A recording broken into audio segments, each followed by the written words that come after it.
இப்ப யாரு இதை கடுமையா திணிச்சு இந்த எஸ்ஐஆர் செயல்படுத்துறது யாருன்னு சொல்லுங்க. மம்தா செயல்படுத்த முடியாதுன்னு பேரணி மக்களை திரட்டி போகும்போது நீங்க ஒப்புக்கு ஒரு ஆர்ப்பாட்டத்தை போட்டுவிட்டு ஒரு உங்களோட கூட்டணி வச்ச கட்சியில கூப்பிட்டு பேசிவிட்டு இது இவ்வளவு தீவிரமா நீங்க திணித்து செயல்படுத்த வேண்டிய தேவை என்ன இருக்கு?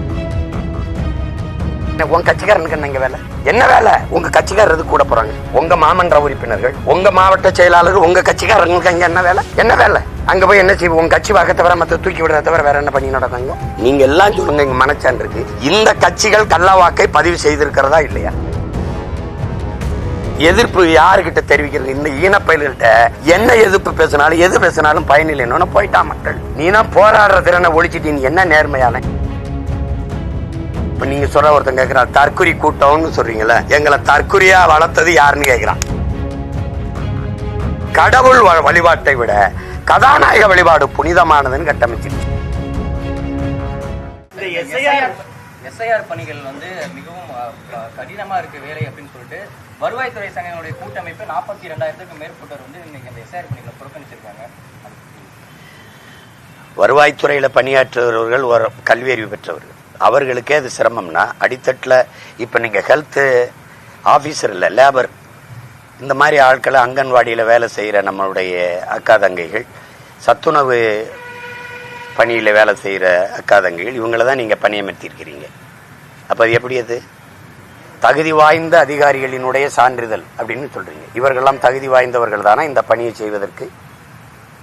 நீங்கள் நல்லா யோசிச்சு பாருங்கள். இப்போ பாரதிய ஜனதா இந்த எஸ்ஐஆரை கொண்டு வருது, சிறப்பு வாக்காளர் திருத்தத்தை கொண்டு வருது. செயல்படுத்துறது யாரு? நீங்க இப்ப ஜிஐடிவில இருந்து அவங்க எல்லாம் நாங்க பணி செய்ய வரல, எங்களுக்கு அவங்க 10 கோரிக்கையை வைக்கிறாங்க.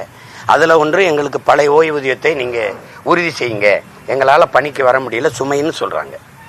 நீங்க இந்த கோரிக்கையிலெல்லாம் புறந்தள்ளிட்டு வேலைக்கு வரலைங்கிறதுக்காக உடனே தலைமைச் செயலாளர் நீ வரலைன்னா உன் ஊதியத்தை துண்டிப்பேன் அப்படின்னா, இப்ப யாரு இதை கடுமையா திணிச்சு இந்த எஸ்ஐஆர் செயல்படுத்துறது யாருன்னு சொல்லுங்க. மம்தா செயல்படுத்த முடியாதுன்னு பேரணி மக்களை திரட்டி போகும்போது நீங்க ஒப்புக்கு ஒரு ஆர்ப்பாட்டத்தை போட்டுவிட்டு ஒரு உங்களோட கூட்டணி வச்ச கட்சியில கூப்பிட்டு பேசிவிட்டு இது இவ்வளவு தீவிரமா நீங்க திணித்து செயல்படுத்த வேண்டிய தேவை என்ன இருக்கு? இப்ப நீங்க பிஎல்ஓ ஆபீசர், அது போட்டி இல்லை, பூத் லெவல் ஆபீசர் போட்டி இல்லை, அவன் பண்ணி தானே. உங்க கட்சிக்காரனுக்கு என்ன வேலை? என்ன வேலை? உங்க கட்சிக்காரருக்கு கூட போறாங்க, உங்க மாமன்ற உறுப்பினர்கள், உங்க மாவட்ட செயலாளர், உங்க கட்சிக்காரங்களுக்கு அங்க என்ன வேலை? என்ன வேலை? அங்க போய் என்ன செய்வோம்? உங்க கட்சி வாக்க தவிர மத்த தூக்கி விடுறத தவிர வேற என்ன பண்ணி நடந்தாங்க? நீங்க எல்லாம் சொல்லுங்க. இங்க மனச்சான் இருக்கு. இந்த கட்சிகள் கள்ள வாக்கை பதிவு செய்திருக்கிறதா இல்லையா? ரொம்ப தூரம் நடந்தது வேணா. ஈரோடு கிழக்கில் கள்ள வாக்கு பதிவு செய்ததா இல்லையா? சொல்லுங்க. வாக்குக்கு காசு கொடுத்ததா இல்லையா? அப்புறம் என்ன நேர்மை உண்மையான நிர்வாகம் வரப்போகுது? இந்த எஸ்ஐஆர் திருத்தி எனக்கு இருக்கிற கடைசி உரிமை இந்த வாக்கு தான். அதை காப்பாற்ற வேண்டிய பொறுப்புக்கும் கடமைக்கு என்னை தள்ளிட்டேன். இந்த வாக்கையும் பறிக்கிற. இது எப்படி கொடுமை பாருங்க. இது என்ன மாதிரியான ஆட்சி முறை? இது எப்படி? இது ஏன் இவ்வளவு சிரமமா இருக்கு நாங்க வாழ்றது? திருத்தம்னா எது தவறு நடக்கோ தவறை திருத்துறதுக்கு பேர் தான். கலை எங்க இருக்கோ அதை தான் பிடுங்கணும். மொத்தமா அடிச்சுட்டு மறுபடியும் நடுவோம்னா யாரு முட்டாள்? நீ யார் நாங்களா? யாரு பைத்தியம்? இதுல தம்பி, ஒரு நிலத்துல களை இருக்குன்னா களையை கண்டு அப்படி பிடுங்கி போடணும்பா. மொத்தமா அழிச்சு போட்டு மறுபடியும் நடுவோம் வாங்கன்னா எப்படி? இப்ப என்ன பிரச்சனை? எங்க வாக்கை எதுக்கு நீ மறுபடியும் பதிவு செய்யணுன்ற, மறுபடியும் சரி செய்யணுங்கிற? உன்னால முடியலையா? ஏன் 2 வாக்கு வச்சிருக்கிறாங்கிறத கண்டுபிடிக்க முடியலையா? இறந்தவர்களுக்கு சான்றிதழ். இப்ப எங்க ஐயா ஏகலைவன், உங்களுக்கு தெரியும், பத்திரிக்கையாளர், அவங்க மாமியார் இறந்து 15 ஆண்டு ஆகுதுங்கிறப்பல, எழுதி தேர்தல் ஆணையத்துக்கிட்ட 2 தடவை கொடுத்தேங்கிறப்பல, மறுபடியும் இன்னைக்கு உங்க மாமியார் இருந்த ஓட்டு இது அவங்கள கூப்பிடுங்க கையெழுத்து போடணும்னா இது எந்த மாதிரி செயல்? அப்போ இந்த 2 தேர்தல் அவங்க மாமியார் ஓட்டை யாரோ போட்டிருக்கான். எப்படி நடக்குது பாருங்க. பீகார்ல இந்த எஸ்ஐஆருக்கு அப்புறம் இவ்வளவு குளறுபடி இருக்குன்னு யோகேந்திர யாதவ் உச்ச நீதிமன்றத்தில் தாக்கல் செஞ்சிருக்காரு இல்லையா? 81 லட்சம் பேர் ஏன் விடுபட்டான்? நீ இரட்டை வாக்குரிமைனா ஒரு வீட்டுல 100 ஓட்டு பதிவாயிருக்கு. ஒரே வீட்டுல 100 பேர் வாழ்வானா? ஒரு வீட்டுல. அப்ப நீ அவ்வளவு பதிவு பண்ணி வச்சிருக்கிற. ஐயா ரவிக்குமார் விடுதலை சிறுத்தைகள் நாடாளுமன்ற உறுப்பினர் எழுதின கட்டுரையை படிச்சு பாருங்க. இவ்வளவு புள்ளி வரமா எழுதியிருக்க. ஒவ்வொருத்தரும் 2 வாக்குரிமை 2 வாக்குரிமை வச்சிருக்கிறவன் எண்ணிக்கை இருந்ததை விட பல மடங்கு கூடி இருக்கு. அப்ப இந்த எஸ்ஐஆரால எந்த பயனும் இல்லை. இந்த சிறப்பு சீர்திருத்தம்ங்கிறது வாக்கு திருத்தமா தான் இருக்கே ஒழிய இது சீர்திருத்தமா எங்க இருக்கு? பாஜக மூத்த தலைவர் தமிழிசை சவுந்தரராஜன் என்ன சொன்னாங்க அப்படின்னா, இப்ப இந்த எஸ்ஐஆரால இப்ப பீகார்ல வந்து வாக்கு சதவீதம் அதிகரித்திருக்குல்ல அப்படின்ற ஒரு பாயிண்ட். கள்ள ஓட்டு போட்டா வாக்கு சதவீதம் 81 லட்சம் பேர் வெளியில நிக்கிறானே ஏன்னு சொல்ல முடியுதா? எங்க அதிகரிச்சிருக்கு? இருக்கிற வாக்காளர்ல 8,22,000 நீங்க இதுல 81 லட்சம் பேர் வெளியில் நிக்கிறானே எங்க அதிகரிச்சிருக்கு? எதிர்ப்பு தெரிவிக்கலன்னு சொல்றாங்க. போராட்டமோ எதிர்ப்பு யாருக்கிட்ட தெரிவிக்கிறது? இந்த ஈனப்பயல்கிட்ட என்ன எதிர்ப்பு பேசினாலும் எது பேசினாலும் பயனில்லைன்னு போயிட்டா மக்கள்.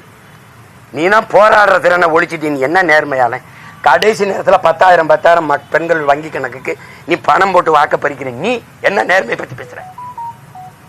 ஒரு தேர்தல இலவசத்தை எடுத்து பேசுற 10,000 ஒவ்வொரு பெண்களின் வங்கி கணக்குக்கும் போட்டியெல்லாம் இல்லையா? 14,000 கோடி முதலீடு பண்ணிருக்கீங்களா இல்லையா? இத வெற்றி எதுக்கல? இத காசை கொடுத்து வாய மூடிட்டா அப்புறம் என்ன எதுப்பேன்? எப்படி எதுப்பேன்? பெரிய ஆட்சி இதுல வேற நேர்மைக்கு கிடைச்சது, எங்க உழைப்புக்கு கிடைச்சது. அப்படியா இவங்க 1000 கொடுக்குறாங்க, அவங்க 10,000 கொடுக்குறாங்க. அது எப்படி தம்பி?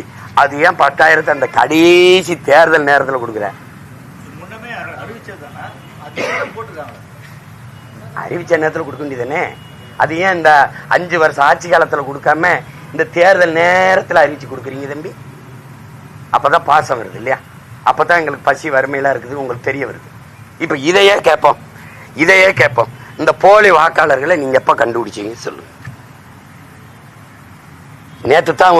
நேத்து நடந்த தேர்தலில் போலியா போட்டிருக்கான்னு கண்டுபிடிச்சிட்டா உடனே நீக்க போற? அப்படியா? இல்ல நீண்ட காலமா போட்டுக்கிட்டு இருக்கான்ல, அதுல உனக்கு போட்ட ஓட்டுலயும் போலி ஓட்டு இருக்குல்ல, இப்ப ஏன் இதை திருத்தியே தீரணும்ன்ற? ஏன்னா உனக்கு இங்க ஓட்டு இல்ல.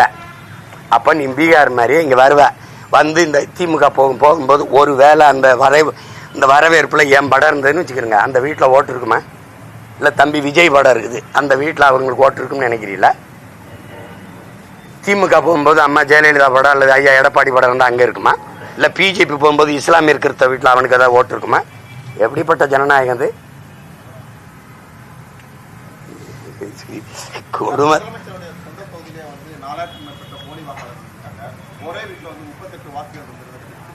அவ்வளவு நேர்மையானவர்கள் அந்த வெற்றி செல்லாதுன்னு அறிவிக்க வேண்டியது என்ன பண்ணீங்க? கோமால படுத்திருந்தீங்களா?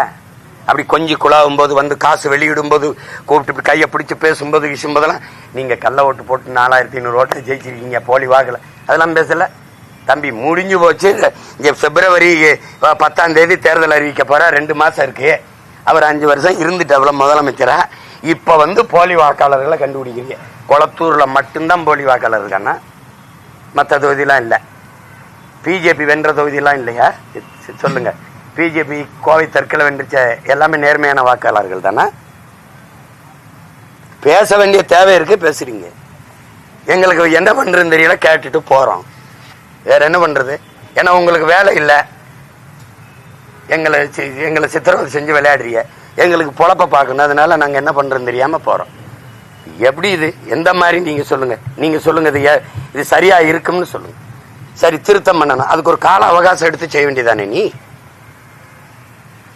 நவம்பர் 4 தொடங்குறீங்க, பிப்ரவரி 7 அறிவிச்சிருவோன்றீங்க. பிப்ரவரி 7 முழு வாக்காளர் பட்டியல் சீர்திருத்தம் பண்ணி அறிவிச்சிருவோன்றீங்க. எவ்வளவு காலம் இருக்கு? சரி, அதுல அறிவிச்சதுல எங்க விட்டுருச்சு, எங்க பேரெல்லாம் திருப்பி முறையிட்டு அந்த வாக்கை திருப்பி நான் அந்த உரிமையை பெறுவதற்கு காலம் இருக்கா? ஏன்னா நீ பிப்ரவரியிலே அறிவிச்சிருவா, மார்ச் ஏப்ரல்ல தேர்தல், மேல பதவி ஏற்கணும். அறிவிச்சிருவீங்களா இல்லையா? அப்ப தேர்தல் அறிவிச்சிட்ட பிறகு நான் எங்க போய் என் வாக்கு தேடி கண்டுபிடிக்கிறது? அதனாலதான் சொல்றேன், வாக்காளர்கள் எங்களுக்கான ஆட்சியாளர்களை தேர்வு செஞ்சோம். இப்ப ஆட்சியாளர்கள் தங்களுக்கான வாக்காளர்களை தேர்வு செய்யறாங்க. அந்த முறைதான் இந்த எஸ்ஐஆர். புரியுதா? இதனாலதான் பிரதமர் சொல்றாங்க பீகார் போன்றே தமிழகத்திலும் நான் சொல்ல நாட்டை தான் கொடுத்துட்டோமே, நாட்டையே கொடுத்துட்டோம், நாசமாக்கிட்டிய. இதையும் முடிச்சுட்டு போங்க, இந்த அரக்கரவுண்டையும் முடிச்சுட்டு போங்க. என்ன இருக்கு உங்களுக்கு? என்ன இருக்கு எங்களுக்கு சொல்லுங்க. 1.5 கோடி பீகாரியம் வந்திருக்கான். பீகாரை போல இந்த கடைசி 13ஆவதுல பீகாரை மாதிரியா எடுத்துக்கொண்டுன்னா இங்க எதுக்கு பீகார் வரேன்? எதுக்கு வரேன்? ஏன்னா இங்க இருக்கான்.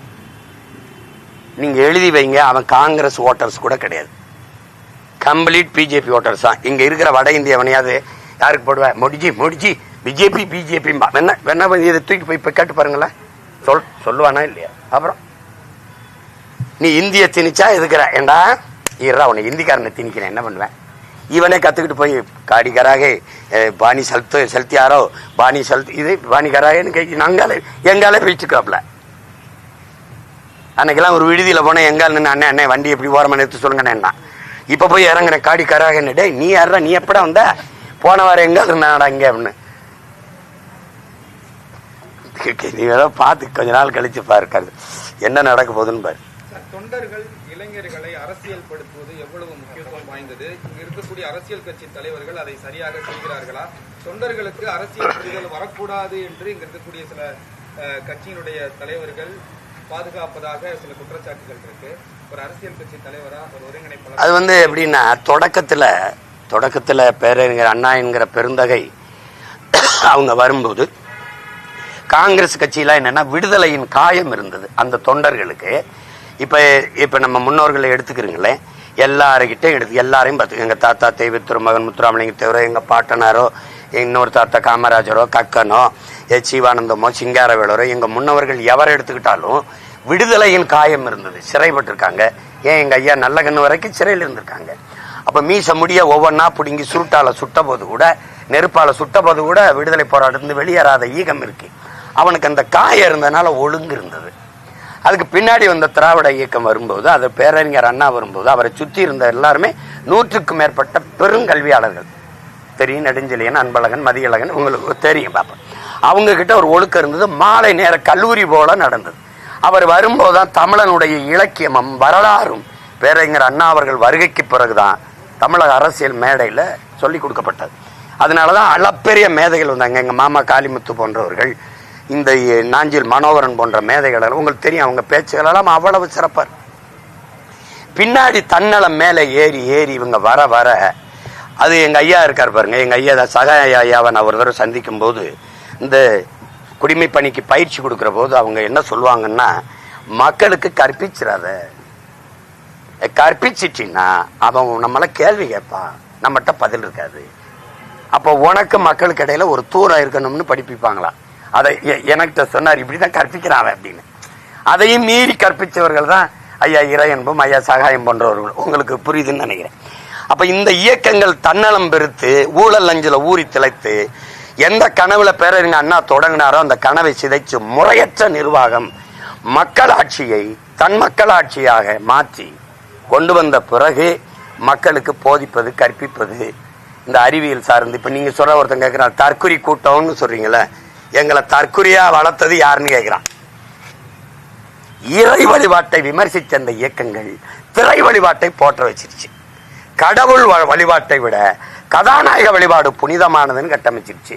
அது இப்ப அனுபவிக்குது. உங்களுக்கு அண்ணன் சொல்றது விளங்கிருச்சுன்னு நினைக்கிறேன். அப்ப அதுல போய் தவறு நான் ஏற்கணும், நீங்க ஏற்கணும், எனக்கு முன்னவர்கள் ஏற்கணும், என் பெற்றோர்கள் ஏற்கணும், உடன் பிறந்தார்கள் என சிந்தனை என்பது சமூகத்தின் விளைச்சல். சிந்தனை தான் சமூகத்தின் விளைச்சல். சிந்தனை தான் செயல்வாக்கம் பெறுது. செயல்தான் ஒழுக்கத்தை தீர்மானிக்குது. ஒழுக்கம் தான் வாழ்க்கை தீர்மானிக்குது. இப்ப சிந்தனை யார் தீர்மானிச்சா? சமூகம். சமூகம் யாரு? நானு, நீங்களும், ஆட்சியாளன், எல்லாரும். இந்த தவறுக்கு யார் பொறுப்பா இருக்கணும்? எல்லாரும். சாராயம் குடிச்சு செத்ததை போய் சந்திச்சு பாராட்டிட்டு வந்தா அது என்ன சரித்திர சாதனையா?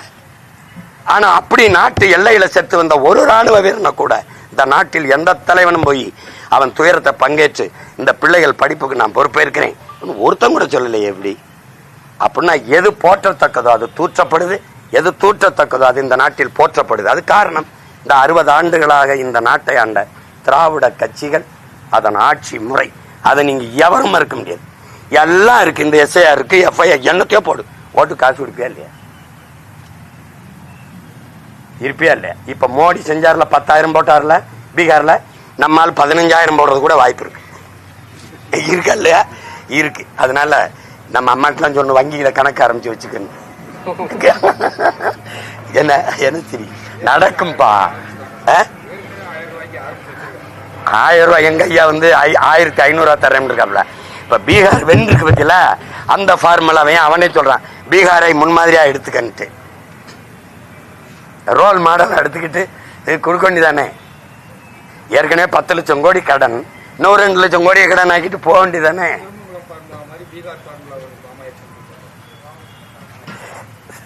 திருட்டுமங்கலம் ஃபார்முலான்னு அதுக்கு ஏன் அந்த ஊர் பேரை கெடுக்கிற? திருமங்கலம் ஃபார்முலான்னு சொல்லாத, அது ஒரு ஏதோ ஒரு ஸ்டைல் ஆயிடுச்சு. அன்னைக்கு காங்கிரஸ் காசு கொடுக்குது, அண்ணா அவர்கள் தோத்துறாங்க.